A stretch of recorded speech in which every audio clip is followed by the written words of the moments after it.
আসসালামু আলাইকুম সেলিম ভাই। ভাই সকালবেলা 2-3 বার পাক দিয়েছিলাম ভাই, দোকান বন্ধ ছিল বুঝলাম না। দোকান বন্ধ ছিল ভাই, মার্কেটে গেছিলাম।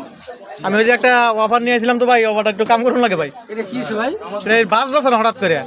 আচ্ছা ঠিক করে দিই, মানে এই যে হিটারের কাজ করা হয়। আচ্ছা আচ্ছা তারপরে এই যে কোনো সাউন্ড বক্স ছিল। আচ্ছা আচ্ছা আচ্ছা ঠিক আছে। আমি সকালবেলা 2টা চক পাক দিয়েছি, আপনার দোকান বন্ধ, ফোনও দিয়েছিলাম আপনাদের। ইলেকট্রিক সব ধরনের কাজ করা হয়।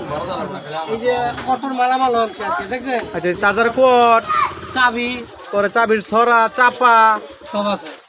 বাহ বাহ অনেক কিছু আছে দেখা গেছে।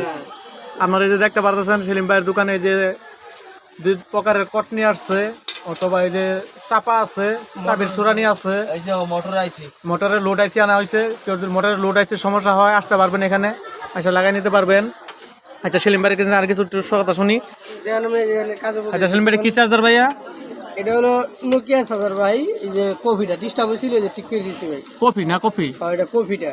আচ্ছা আর অরিজিনাল নোকিয়া যেটা, ওটা 1800 টাকা দাম। আর নোকিয়া চার্জার আইসি গেলে টেনশন নাই, আইসি লাগানো হয়। আর আমার দোকানের ঠিকানা হইলো মহাখালী 7 তলা চৌধুরীপাড়া আইপি স্কুলের সামনে আরাফাত ইলেকট্রনিক্স। দোকানটা সকাল 8টায় খোলা, 12টা পর্যন্ত চালু থাকে। আবার 4টা থেকে 11টা পর্যন্ত খোলা। রাতে আসেন, আসার আগে ফোন দিয়ে আসেন ইনশাআল্লাহ। আসসালামু আলাইকুম। ওয়ালাইকুম সালাম।